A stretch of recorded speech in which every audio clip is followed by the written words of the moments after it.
Hello friends, how are you. Welcome to Indira civil services with Anuj Patel. हम लोग बात कर रहे थे UPSC, CSC, UPPCS, other state PCS commission के संदर्भ में। तो इसके साथ ही हम एनसीईआरटी के सेक्शन हिस्ट्री सेक्शन को देख रहे थे। क्लास 7 की पाठ्य पुस्तक है और हम लोग इसके एक नए चैप्टर 2 पे हैं, नए राजा और उसके राज्य। तो देख सकते हैं इसके पार्ट 1 में। इससे पहले हम देखेंगे कि हमें ये एनसीईआरटी क्यों पढ़नी चाहिए, ऐसी हमें क्यों आवश्यकता है। हम तो पहले भी इस किताबों को पढ़ चुके हैं। अगर आप क्लास 9 क्लास 7 में हैं, उसको छोड़ के क्लास 7 में हैं तो आप पढ़ रहे हैं, क्लास 7 से पीछे हैं तो अभी आपको ज़रूरत नहीं है, क्लास 8 में हैं तो आप पढ़ चुके हैं, फिर भी आपको क्यों ज़रूरत है। हो सकता है आप ग्रेजुएट हो चुके हो तब भी आपको इसकी किताब की ज़रूरत हो। इन किताबों में ऐसी क्या खास विशेषताएँ हैं तो देख सकते हैं।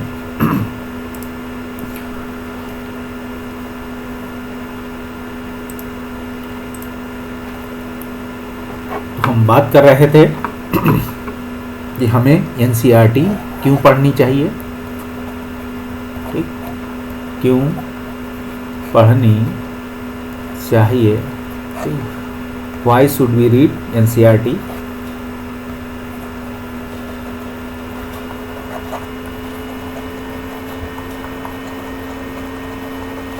ये देख सकते हैं आप, देखेंगे हमको एनसीईआरटी क्यों पढ़नी चाहिए।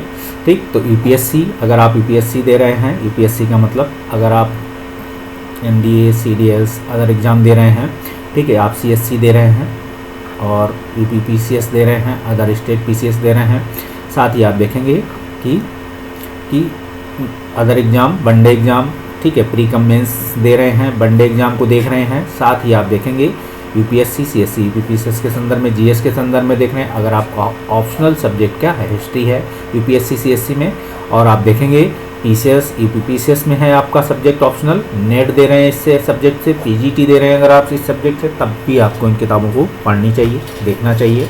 अगर आप टीचिंग की लाइन में उतरते हैं तो आपको एनसीईआरटी मस्ट है, आपको समझना चाहिए। तो हम बात कर रहे हैं चैप्टर 2 के इसके, देखेंगे कि चैप्टर 2 में नए राजा और उसके राज्य क्या है। तो नए राजा और उसके राज्य, मतलब नए राज्य आपको बताए थे, आप देख सकते हैं कि नए राजा बने और उसके राज्य बने। तो कई ऐसी चर्चाओं को घटना कि नए राज्य बन रहे हैं, नए राजा बनेंगे, क्योंकि एक राज्य के अंदर से जब उनके सेनापति, सामंत एक नई व्यवस्था क्रिएट करते थे तो वो अपने आप को राज्य घोषित कर देते थे, राजा बना लेते थे। तो इसी हिसाब से क्या है, भारत में बहुत सारी आप देखेंगे रियासत, किंगडम का फॉर्मेशन होता है। ऐसे ही इसी तरीके से आप देखेंगे कि या तो पितृसत्तात्मक की तरह कि उत्तराधिकार, जन्मसिद्ध अधिकार की बात करते हैं उस समय की, कि राजा का बेटा राजा, तो आप देख सकते हैं उस तरीके से बना। तो इस तरीके की व्यवस्थाएं हिस्ट्री में थी। तो कहीं ना कहीं आप देखेंगे या उनको टूटने की व्यवस्था कि नए राज्य, कोई सामंत आया, उसने आपको नया राज्य घोषित कर दिया हो सकता है अपने आप को राजा बना लिया हो। तो हम चलते हैं 7वीं शताब्दी की तरफ। तो देखेंगे 7वीं शताब्दी के बाद कई राजवंशों का उदय होता है। आप देख सकते हैं, अभी मानचित्र आपको दिखाएंगे कि भारतीय उपमहाद्वीप के विभिन्न हिस्सों में 7वीं से 12वीं शताब्दी तक आप देखेंगे क्या है, शासन करने वाले प्रमुख राजवंशों को दिखलाया गया है। तो इन राजवंशों को दिखलाया गया है, कौन कौन से राजवंश हैं तो देख सकते हैं मानचित्र में। आप 7वीं से 12वीं शताब्दी का आप इस मानचित्र को देख सकते हैं। आप चहमान, इंद्रप्रस्थ के संदर्भ में देख सकते हैं, कन्नौज, प्रयाग, ठीक है, बनारस में बहुत सारे हैं, गुर्जर प्रतिहार संघर्ष देखेंगे। तो आप देखेंगे मानचित्र में गुर्जर प्रतिहार, राष्ट्रकूट, पाल, चोल और चहमान और चौहानों के स्थान का निर्धारण कीजिए। नए राज्यों का निर्माण फॉर्मेशन हो रहा है, तो आप देख सकते हैं, ठीक, आप इस व्यवस्था को, ठीक, इसको आप देखेंगे कहीं ना कहीं ये जो लाइनें हैं, बाउंड्रीज हैं, ये परिवर्तनशील व्यवस्था का प्रतीक है। इसी को आप ध्यान रखना, ये जो आपको कि अल्टीमेट नहीं है कि ये राज्य है तो इसी तरह आप देखें कोई इसी राज्य का नया राजा होगा तो इसकी सत्ताएं क्या है, स्थान या इसकी सीमाओं में परिवर्तन होता है। तो क्या आप उन राज्यों की पहचान कर सकते हैं जिनका उन पर नियंत्रण था। तो आप इनमें देख सकते हैं, साउथ में चलेंगे तो चोल है, चेर है, पांड्य है, ठीक है, बहुत सारे हैं आप देख सकते हैं, ठीक, राष्ट्रकूट है तो देख सकते हैं राष्ट्रकूट किधर है, ठीक है, पूर्वी चालुक्य देख सकते हैं, बहुत कलिंग और उत्कल देख सकते हैं, गंगा का मैदान, पाल शासक देख सकते हैं, पहाड़पुर देख सकते हैं, कामरूप देख सकते हैं, नाम पूछा जाता है कामरूप, याद रखिएगा। आप देखेंगे नए राजवंशों के उदय के संदर्भ में, तो देखेंगे 7वीं सदी में आते हैं। तो इस उपमहाद्वीप के विभिन्न भागों में आप देखेंगे भूस्वामी और योद्धा सरदार अस्तित्व में आ चुके थे। तो आप इसे देख सकते हैं कि जो 7वीं सदी तक आते आते उपमहाद्वीप के विभिन्न भागों में बड़े भूस्वामी योद्धा सरदार अस्तित्व में आ चुके होते हैं। राजा लोग देखेंगे प्रायः उन्हें अपने मात हत्या सामंत के रूप में मान्यता देते थे। तो आप देख सकते थे कि 7वीं सदी आई, उपमहाद्वीप में विभिन्न बड़े बड़े जो भूस्वामी थे, योद्धा सरदार अस्तित्व में आ चुके थे, जो राजा को अपनी सेवाएं देते थे। राजा लोग प्राय अपने मातहत या सामंत के रूप में इन्हें मान्यता देते थे। उनसे उम्मीद की जाती थी कि वे राजा की या स्वामी के लिए उपहार लाएं, ठीक है, उनके दरबार में हाजिरी लगाएं, सैन्य सहायता प्रदान करें, ठीक है। सत्ता या संपदा हासिल करने पर सामंत अपने आप को क्या करेंगे, महासामंत, ये उपाधियाँ हैं, महामंडलेश्वर, पूरे मंडल का महास्वामी, ठीक है, इत्यादि घोषित करते थे। कभी कभी वे अपने आप को स्वामी के आधिपत्य के स्वतंत्र हो जाने का भी दावा करते थे। तो आप देखेंगे इस तरह का एक उदाहरण दक्कन में राष्ट्रकूटों का था। तो आप इसे देखेंगे, इस तरह का उदाहरण आप दक्कन में जाएंगे तो राष्ट्रकूट दक्कन में थे, याद रखिएगा। कभी क्वेश्चन आपसे पूछा जाए पीटी में तो बताइएगा।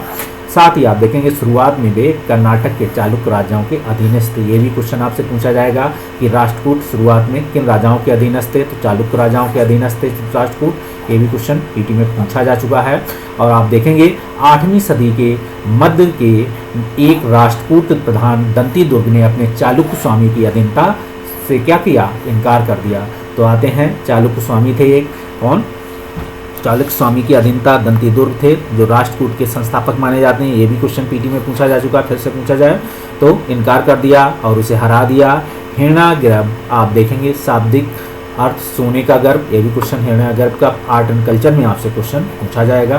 कभी नामक एक अनुष्ठान, मतलब यज्ञ का नाम है, ये याद रखिएगा, ठीक है। जब यह अनुष्ठान ब्राह्मणों की सहायता से संपन्न किया जाता था तो यह माना जाता था कि इससे याजक मना क्षत्रिय ना होते हुए भी क्षत्रिय रूप में दोबारा क्षत्रियत्व प्राप्त कर लेगा। तो इसका मतलब था कौन, जो राष्ट्रकूट थे वो चालुक्य जो है, इसका मतलब एक उदाहरण आपको दे सकते हैं कि ये क्षत्रिय के रूप में नहीं थे, लेकिन इन्होंने हिरण्यागर्भ नामक एक अनुष्ठान किया जिसमें क्या हुआ, ब्राह्मणों ने की सहायता से संपन्न किया जाता था। यह माना जाता था कि याजक जन्मना क्षत्रिय ना होते हुए भी आप क्षत्रिय के रूप में दोबारा क्षत्रियत्व प्राप्त कर लेंगे। तो आप देखेंगे कुछ अन्य उदाहरणों में भी उद्यमी परिवारों के संदर्भ में, ठीक है, पुरुषों ने अपनी राजशाही कायम करने के लिए सैन्य कौशल का एक इस्तेमाल किया है। मिसाल के तौर पर आप देखेंगे कदम मयूर जो है शर्मण है, गुर्जर प्रतिहार जो है हरिश्चंद्र ब्राह्मण, आप देखेंगे कई इससे मिसाल के तौर पर जो कदम मयूर शर्मण है, गुर्जर प्रतिहार हरिश्चंद्र ब्राह्मण थे। ऐसे आपको कदम है जिन्होंने अपने परंपरागत पेशे को छोड़कर शस्त्र को अपना लिया और कर्नाटक राजस्थान में अपने सफलतापूर्वक राज्य स्थापित किए। नए राज्य हैं, मतलब ब्राह्मणों का भी आप देखेंगे कहीं ना कहीं राजवंशों का उदय दिखाया जा रहा है। ये ऐसा नहीं है कि ब्राह्मण सिर्फ जो दिखाया जाता है कि हिरण्यागर्भ नामक एक अनुष्ठान को चर्चा की थी तो इन कामों के लिए नहीं, उन्होंने भी आप देखेंगे कि कदम मयूर शर्मण, कदम के गुर्जर प्रतिहार हरिश्चंद्र ब्राह्मण, ये सभी क्या थे, ब्राह्मण थे, लेकिन इन्होंने शस्त्र जो है परंपरागत पेशा छोड़ा, शस्त्र को अपनाया और कर्नाटक राजस्थान में अपने राज्य सफलतापूर्वक इन्होंने स्थापित किया। आप इन्हें देख सकते हैं, आप इस चित्र को भी देख सकते हैं। एलोरा की गुफा संख्या है 15 का एक भित्ति चित्र है, ठीक है। एलोरा जाएंगे तो वहाँ गुफा संख्याएँ हैं, अलग अलग गुफा संख्याओं में अलग अलग धर्म से रिलेटेड आपको चीज़ें मिलेंगी। ये भी क्वेश्चन पूछा जाए कभी, शायद 1-2 बार पीसीएस में पूछा भी गया, याद रखिएगा। जिससे विष्णु को नरसिंह अर्थात, ठीक है, पुरुष सिंह के रूप में दिखलाया गया है।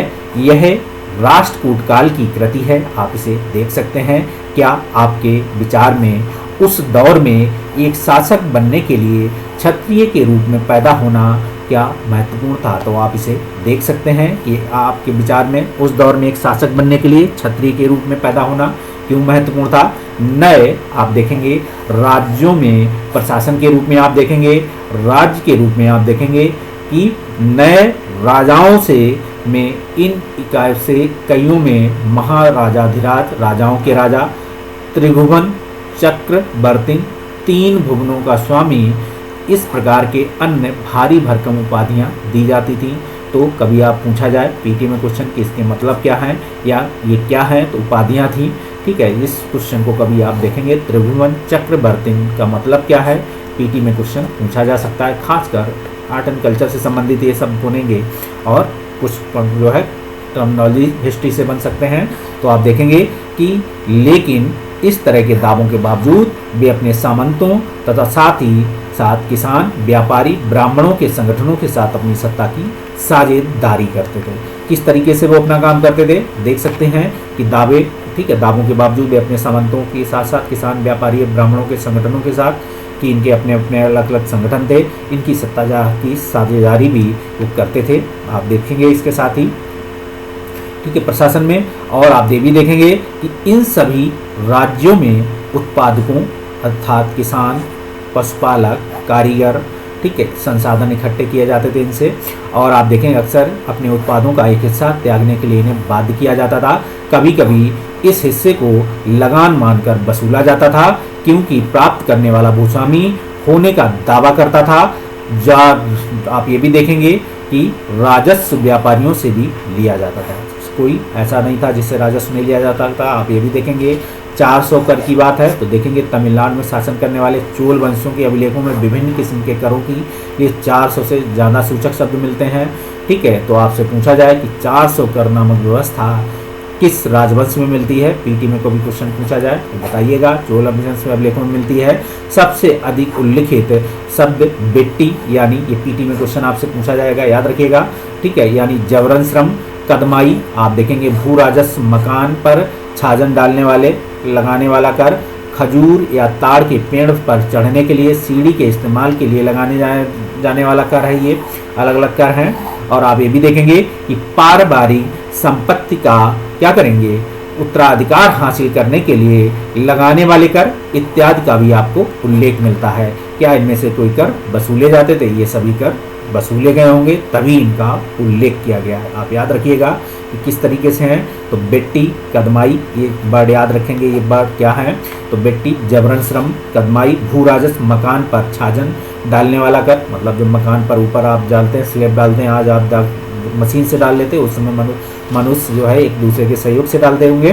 तो देखेंगे। और पारिवारिक संपत्ति का उत्तराधिकार हासिल करने के लिए लगाने वाला कर इत्यादि शामिल होते थे। आप देखेंगे ये संसाधन राजा की व्यवस्था के वित्तीय आधार बनते थे। साथ ही आप ये भी देखेंगे मंदिरों और दुर्गों के निर्माण में भी इनका इस्तेमाल होता था। आप ये भी देखेंगे कि संसाधन उन युद्धों को लड़ने के लिए भी इस्तेमाल करते थे जिन्हें लूट की शक्ल में धन मिलने तथा जमीन और व्यापारिक मार्गों की क्या प्रयोग की संभावनाएं बनती थीं। तो आप ये देखेंगे कि संसाधन की व्यवस्था का वित्तीय अधिकार, ठीक है, ये संसाधन राजा की व्यवस्था का वित्तीय आधार बनते थे। साथ ही मंदिरों और दुर्गों के निर्माण में इस्तेमाल होते थे। अनुसंसाधन उन युद्धों को लड़ने में भी इस्तेमाल होते थे जिनसे लूट की शक्ल में धन मिलने का और जमीन और व्यापारिक मार्गों के प्रयोग की संभावनाएं बनती थी। तो आप इसको देख सकते हैं।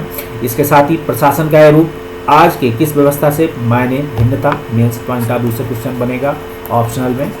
और या आप देख सकते हैं हिस्ट्री में कभी पूछा जाए जीएस में तो आप देखेंगे, क्योंकि हालांकि मॉडर्न हिस्ट्री एशियंट हिस्ट्री जुड़ी नहीं है, लेकिन प्रशासन से रिलेटेड कभी पूछा जाए तो आप दिखा सकते हैं कि किस हिसाब से प्राचीन काल में प्रशासन होता था। खासकर ई गवर्नेंस के संदर्भ में कोई हिस्टोरिकल क्वेश्चन बने तो आप दिखाएंगे। राजस्व वसूली के लिए पदाधिकारियों की नियुक्ति सामान्यतः क्या करते थे, प्रभावशाली परिवारों के बीच से की जाती थी, प्रायः वंशानुगत होती थी। सेना में भी ऐसा ही होता था। कई बार राजा के निकट संबंधी इन ओहदों पर होते थे। आप ये भी देख रहे हैं। साथ ही आप ये भी देखेंगे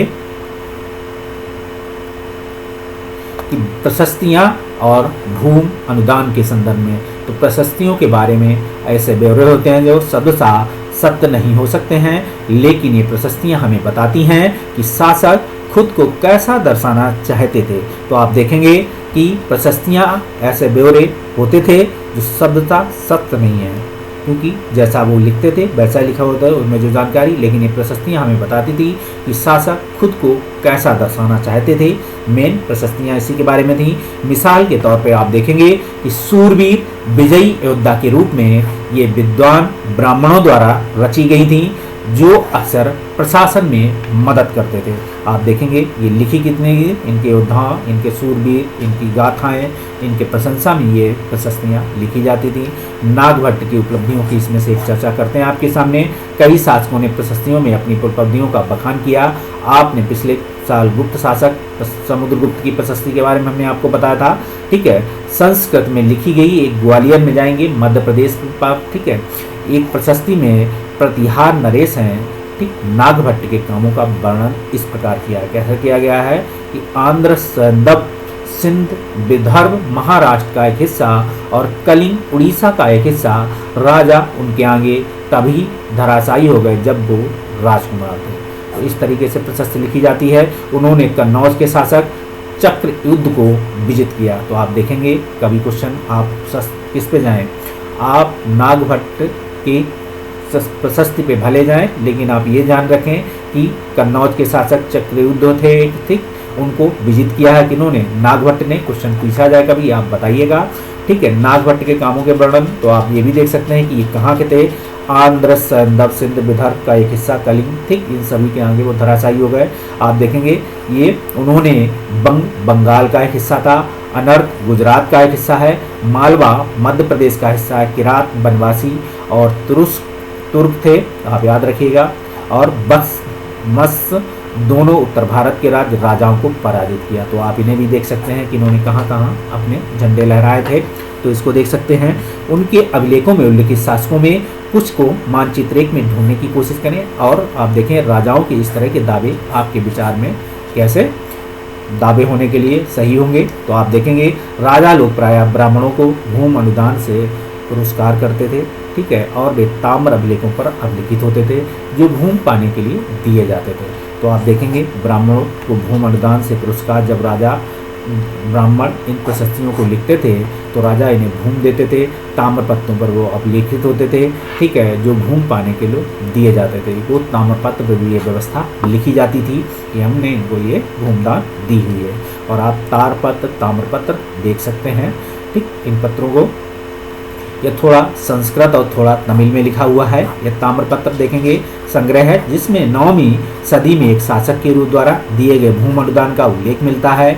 जिन कड़ियों से यह पत्र जुड़े हुए हैं उन पे आप देखेंगे उन पर राजसी मोहर लगी है, जो यह बतलाने के लिए है कि यह एक प्रमाणिक दस्तावेज है, ठीक है। यह चोलों के द्वारा दिए गए भूमि अनुदान का तमिल भाग है, एक अंश है। हमने मिट्टी की मोड़ें बनाकर साथ ही कांटेदार झाड़ियाँ लगाकर भूमि की सीमाओं को चिन्हित कर दिया है।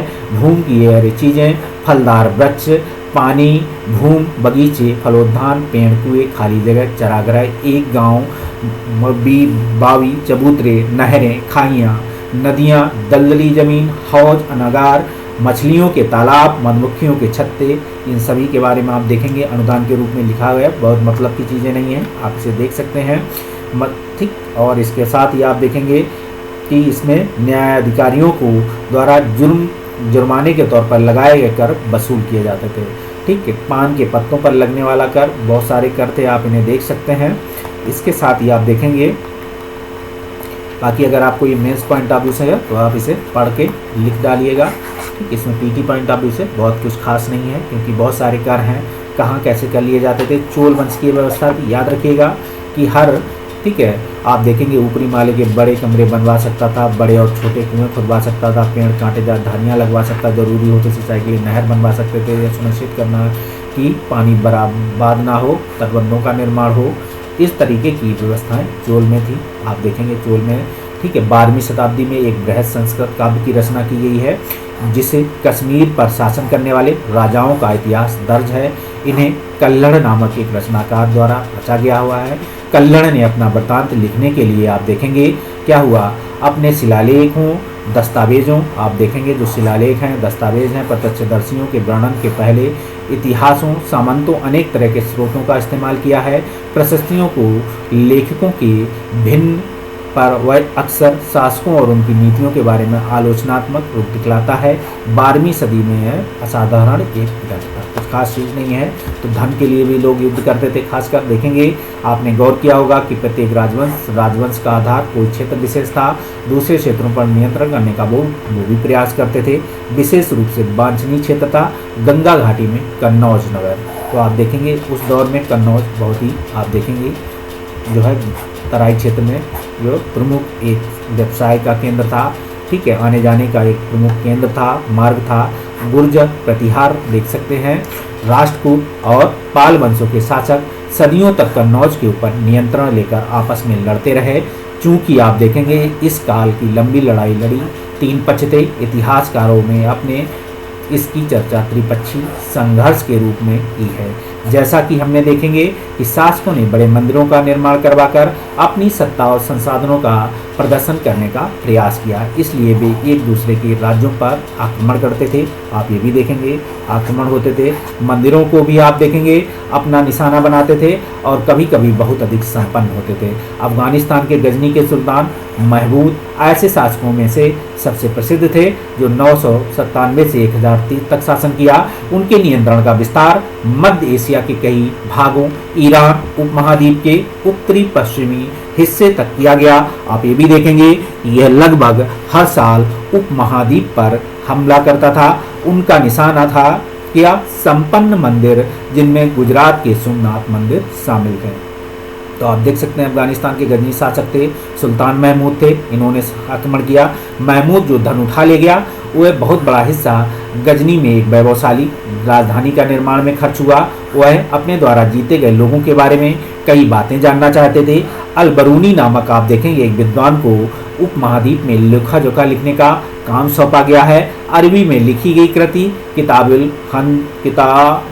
अल हिंद आप देखेंगे आज भी इतिहासकारों के लिए महत्वपूर्ण स्रोत है। अल-बरूनी ने इसे तैयार करने के लिए संस्कृत के विद्वानों से परामर्श लिया। तो आप देख सकते हैं कि जो धन उठाए थे महमूद साहब, वह हिस्सा गजनी में वैभवशाली राजधानी के निर्माण में खर्च होता है। कितना हिस्सा ले गए होंगे कि एक वैभवशाली एक गजनी शहर है उसके निर्माण में खर्च हुआ।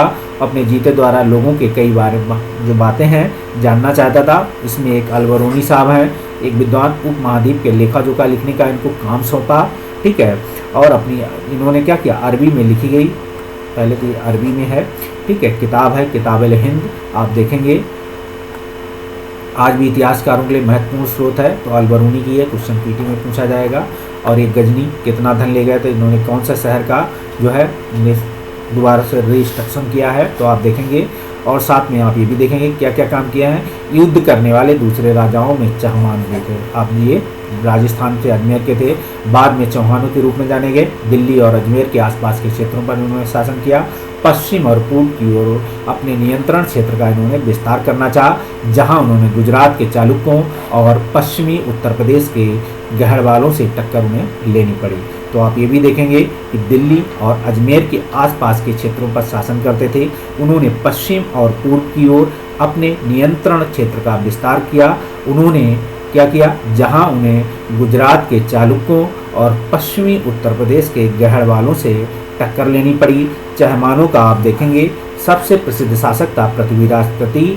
आप देखेंगे 1668 से 1192, जिन्होंने सुल्तान मोहम्मद गोरी का नाम जो है अफगानिस्तान शासक को 1191 में हराया, लेकिन दूसरे साल 1192 में ये हार गए।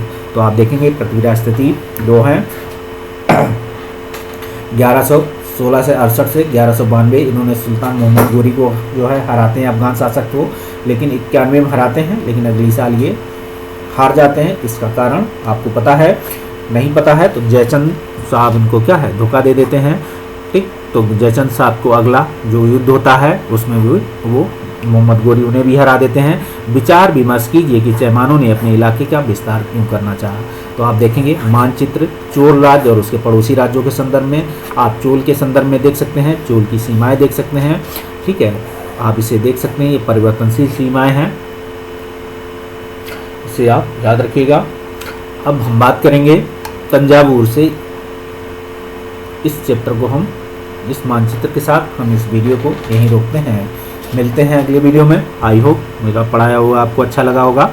मिलते हैं, तब तक आप एंजॉय कीजिए। और अगर हमारा चैनल पढ़ाया हुआ आपको अच्छा लगे, बताया हुआ अच्छा लगा हो, तो प्लीज़ लाइक और सब्सक्राइब कमेंट करें। Thank you. बाशमी।